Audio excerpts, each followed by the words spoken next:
ఓటేసిన వేలిహింకు ఇంకా చెరిగిపోకముందే కూటమిలో కుంపడి రాచుకుంది.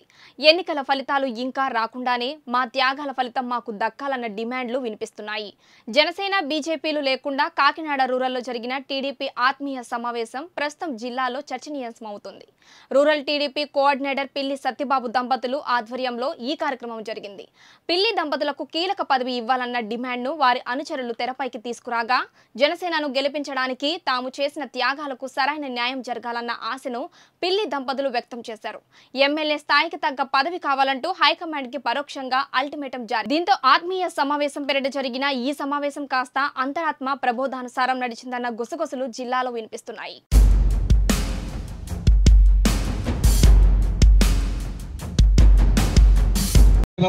సంవత్సరాల రాజకీయ చరిత్రలో అంటే కాకినాడ రూరల్ సంపర నియోజకవర్గ శాసనసభ్యురాలుగా ఉండకాడి నుంచి 25 సంవత్సరాలు అంటే తెలుగుదేశం పార్టీ పుట్టిన నాటి నుంచి 42 సంవత్సరాలు తెలుగుదేశం ప్రతినిధిగా 25 సంవత్సరాలు రాజకీయానికి సంబంధించిన రాజ్యాంగ పదవులు అనుభవిస్తూ అనేక అభివృద్ధి సంక్షేమ కార్యక్రమాలు చేసి కానీ 25 సంవత్సరాలు సీటు కోల్పోయిన కాకినాడ రూరల్ నియోజకవర్గంలో ఉన్న కార్యకర్తలందరితోటి అభిమాన నాయకులందరితోటి ఈ ఆత్మీయ సమావేశం మా పేరును పెట్టినందుకు ఇక్కడ ఉన్న ప్రతి కార్యకర్తకి శిరస్సు ఉంచి పాదాభినందన చేస్తా ఉన్నా. కారణం ఒక నాయకుడు ప్రజల్లో ఉన్నప్పుడు ప్రజల నుంచి పుట్టుకొచ్చిన అభిమానమే ఇవాళ ఆత్మీయ సమావేశం యొక్క ముఖ్య ఉద్దేశం. మీరు చొక్కా దొరుకుని రండి అంతే తప్ప మీకు సంబంధం లేదు. మీరు పిలిచినప్పుడు ఏ టైంకి రమ్మంటే ఆ టైంకి వచ్చి ఆ టైం వరకు మీరుండి మా కార్యకర్తలు ఇచ్చిన అభిమానాన్ని మీరు చూసి వెళ్ళండి అని చెప్పారు తప్ప ఎన్నో మీటింగులు, ఎన్నో సభలు, ఎన్నో కార్యక్రమాలు, ఎన్నో రకాల డబ్బులు ఖర్చు పెట్టి ఎన్నో వ్యయప్రయాసాలతో కూడిన కార్యక్రమాలు చేసిన ఈ 25 సంవత్సరాలు చేసినది ఒక ఎత్తు, ఇవాళ చేసింది ఒకట్టు. దీనికి కారణమైన కడప నుంచి బుచ్చిబాబు చౌదరి గారు కానీ, సత్యబాబు కానీ, అలాగే స్వామి గారు కానీ ముగ్గురు దగ్గరికి వచ్చి ఈ కడప మండలంలో ఆత్మీయ సమావేశం పెట్టుకుంటున్నామండి. మన కార్యకర్తలందరూ కూడా చెదిరిపోకుండా రాబో కాలంలో 5 సంవత్సరాలు కూడా అధికారంలో తెలుగుదేశం పార్టీ వచ్చిన తర్వాత నాయకుడు చంద్రబాబు నాయుడు గారి సమక్షంలో మనం అందరం కూడా పనిచేసే విధంగా మనం అందరం కలిసి ఉందామని చెప్పి సమావేశం ఏర్పాటు చేస్తామని చెప్పి చెప్పడం జరిగింది. మరి వాళ్ళందరికీ ఒక సూచన ఇవ్వడం జరిగింది. మీ ఉద్దేశం యొక్క మంచి ఉద్దేశం, కానీ కాకినాడ రూరల్ అర్బన్ కూడా కలిపి ఒక విస్తృత స్థాయి సమావేశం ఏర్పాటు చేసుకుని అక్కడ మన కార్యకర్తల యొక్క మన మనోభావాలు, ఆల మనోభావాలు తెలుసుకుని రేపు 5 సంవత్సరాలు మనం అందరం కలిపి పనిచేయాలంటే ఈ 2 మండలాలు, ఈ అర్బన్ మండలం కూడా కలిపి ఉండాలని చెప్పి చెప్పిన నదిగా ఈ వేదిక మీద ఉన్న పెద్దలందరూ మరి దానికి చేయూతనిచ్చి ఈ కార్యక్రమాన్ని ఏర్పాటు చేశారు. దానికి వేదిక మీద ఉన్న పెద్దలకు పేరు పేరున, అలాగే ఇక్కడికి వచ్చేసిన వివిధ గ్రామాల నుంచి, ప్రతి గ్రామం నుంచి వచ్చేసిన సోదరమణులు, తెలుగుదేశం పార్టీ కార్యకర్తలందరికీ కూడా పేరు పేరును ఉదయపూర్వక నమస్కారాలు, ధన్యవాదాలు.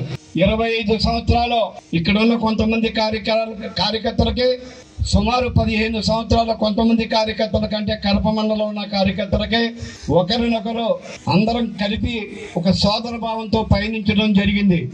మరి ముఖ్యంగా మీకు అందరికీ కూడా ఒక అనుమానం ఉంది. దాన్ని నివృత్తి చేయవలసిన బాధ్యత మీ అందరి యొక్క శ్రేయోభిలాషిగా నేను చెప్పవలసిన బాధ్యత ఉంది. వేదిక మీద మాట్లాడిన వాళ్ళందరూ కూడా ఒకటే మాట చెప్పడం జరిగింది. పిల్లి సత్యబాబు అనే వ్యక్తి ఎవరికి కూడా నమస్కరించి ఓటు అడగిన వ్యక్తి. అటువంటి వ్యక్తి ఇవాళ నానాజీ గారికి 2 చేతులతోటి నమస్కరించి నాకు ఓటేసినట్టే నానాజీ గారికి ఓటేస్తే నాకే ఓటేసినట్టే నీ ముక్కుడు తస్తాలతో ఎందుకు అడిగారు అన్నది మీ అందరి యొక్క అనుమానం ఒకటి మీ అందరిలో కూడా చాలా బలంగా ఉంది. పిల్లి సత్యబాబు అన్న వ్యక్తి నమస్కరించే సంస్కారం పోద్దని నమస్కారం చేయటం కాదు, నమస్కారం చేయకపోవడం నా పొగరబోతనం కాదు.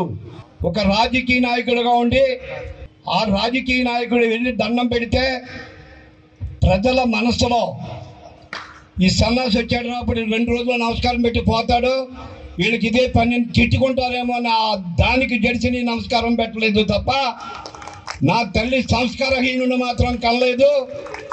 నాకు సంస్కారం ఉంది. ఆ ఒక్క కారణం చేస్తే మీ దగ్గరకు వచ్చి నమస్కారం పెట్టాడు. నేను అపార్థం చేసుకుంటాను. మీ రాజకీయ నాయకులు ఒక పిచ్చి ఈ 2 రోజులు వచ్చి నమస్కరించి మన నోటు అడిగి వీళ్ళు మన మీద కూర్చుంటారు అని ఒక చెడ్డ అభిప్రాయంతో మీరు అందరూ ఉంటారేమో అని దానికి సిగ్గుపడి నమస్కారం చేయలేదు తప్ప నమస్కారం చేయటం నా సంస్కారం కాదు అనేది మాత్రం నా తల్లి నేర్పలేదు అని చెప్పి సభాముఖంగా మీ అందరికీ కూడా తెలియజేస్తా ఉన్నా. మరి ఎందుకు ఈ నానాజీ గారిని ఈ జనసేన అభ్యర్థిని మనం బలపరచవలసి వచ్చింది అంటే 32 నియోజకవర్గాల్లో ఈ ఆంధ్రప్రదేశ్లో పోటీ చేసినప్పుడు చాలా మంది నన్ను చాలా ప్రాంతాల్లో చాలా నియోజకవర్గాల నుంచి అడగటం జరిగింది. 32 నియోజకవర్గాల్లో రకరకాల పొత్తులతోటి మీ పార్టీ వెళ్తున్నప్పుడు ఏ నియోజకవర్గంలోని కూడా మీ అంత తాపత్రయం పడి నీలాగా రాత్రి పగల్లో క్యాండిడేట్ వచ్చినా రాకపోయినా నీ మీద బుద్ధస్కంధాల మీద వేసుకుని నువ్వెళ్ళవలసిన పని ఏముందని చెప్పి పక్క నియోజకవర్గాల నుంచి కూడా అడిగిన సందర్భాలు ఉన్నాయి. మరొకసారి మనం అందరం కూడా ఆలోచించుకోవాలి. పార్టీ పెట్టి 42 సంవత్సరాల్లో నందమూరి తారక రామారావు గారు ముఖ్యమంత్రిగా ఉన్న తర్వాత కొన్ని సందర్భాల్లో మరి చంద్రబాబు నాయుడు గారి రాష్ట్రాన్ని 12 సంవత్సరాలు 13 సంవత్సరాలు ముఖ్యమంత్రిగా ఉండి ఈ పార్టీని అన్ని విధాలుగా ముందుకు నడిపించి ఈ కార్యకర్తలందరికీ కూడా నేనున్నాను తెలుగుదేశం పార్టీకని నడుం కట్టుకుని ఆనాటి నుంచి ఈనాటి వరకు ఒక తప్పు కూడా చేయకుండా ఎవరి దగ్గర కూడా చేతులు కట్టి నిలబడకుండా మరి రాష్ట్రాన్ని పరిపాలించిన ముఖ్యమంత్రి చంద్రబాబు నాయుడు గారిని ఒక దుర్మార్గ నా కొడుకు ఒక ముఖ్యమంత్రి తప్పుడు కేసు పెట్టి 52 రోజులు రాజమండ్రి సెంట్రల్ జైల్లో పెట్టినప్పుడు నేనున్నాను మీ నాయకుడికి దర్పంగా ఈ రాష్ట్రాన్ని కాపాడటానికి నేను ఆయన కలిపి పొత్తుండి ఈ రాష్ట్రంలో జగన్ గారి పరిపాలన అంతం చేయాలని ముందుకొచ్చిన పవన్ కళ్యాణ్ గారి పిలుపుకి నేను స్పందించి మా నాయకుడు జైల్లో ఉన్నప్పుడు ఆయన కన్నీరు తొడిచిన వ్యక్తికి నేను బానిసని చెప్పి సభాముఖంగా అందరికీ కూడా తెలియజేస్తా ఉన్నా. అంతే తప్ప నానాజీ గారు కాలు పెట్టుకోవడానికో నానాజీ గారి వెనకాల తిరిగితే గొప్ప వస్తుందనే కాదు, నాయకుని ఓదార్చి బయటికి తీసుకొచ్చిన వ్యక్తి మొట్టమొదటిసారిగా ఈ ఆంధ్రప్రదేశ్లో సినీ ప్రపంచంలో మంచి పలుకుబడిన వ్యక్తి జనసేన పార్టీ నాయకుడు అడగకుండా బేషరతుగా మద్దతు ఇచ్చినప్పుడు నేను ఒకటే ఆలోచించా, ఎంతమంది ఎన్ని రకాల మనం ఉద్యమాలు చేసాం, ఎన్ని రకాల మనం నిరాహారం చేసాం. సుమారు నెల 15 రోజులు మన కాకినాడ రోడ్లో మనం చేసాం. ఎన్ని నిరాహార దీక్షలు చేసినా ఎన్ని సంఘాలు బలపరిచినా నాయకుడిని బయటికి తీసుకురాలేకపోయాం. అన్ని విధాలుగా సహకరించిన నాయకుడు పవన్ కళ్యాణ్ గారు కాబట్టి ఈ పొత్తును మనం శిరసా వహించాలి, ఈ నాయకుడిని మనం గెలిపించాలి అని ఒక మాటతోటి స్పందించామని చెప్పి సభాముఖంగా మీ అందరికీ కూడా తెలియజేస్తా ఉన్నా. మరి ఒక్కసారి మనం అందరం ఆలోచించుకుంటే ఆనాడు మన నాయకుడు జైల్లోంచి బయటికి రాకపోతే ఇలా పరిస్థితి ఏంటి, పార్టీ పరిస్థితి ఏంటో, మనం ఎక్కడుండే వాళ్ళమో, మనం ఏ విధంగా 4 ముక్కలు 4 చిరిగిన విత్తనాకులకు తరకవ పక్కపోయే సందర్భాన్ని పార్టీని బతికించడానికి తీసుకొచ్చిన నిర్ణయమే ఈ జనసేనలో పొత్తు. దానికి మనం తెలుగుదేశం పార్టీ కార్యకర్తలందరూ కూడా సపోర్ట్ చేయడం జరిగింది అని చెప్పి మీ అందరికీ కూడా తెలియజేస్తా ఉన్నా. మీకు అందరికీ కూడా ఒక విషయం చెప్పాలి.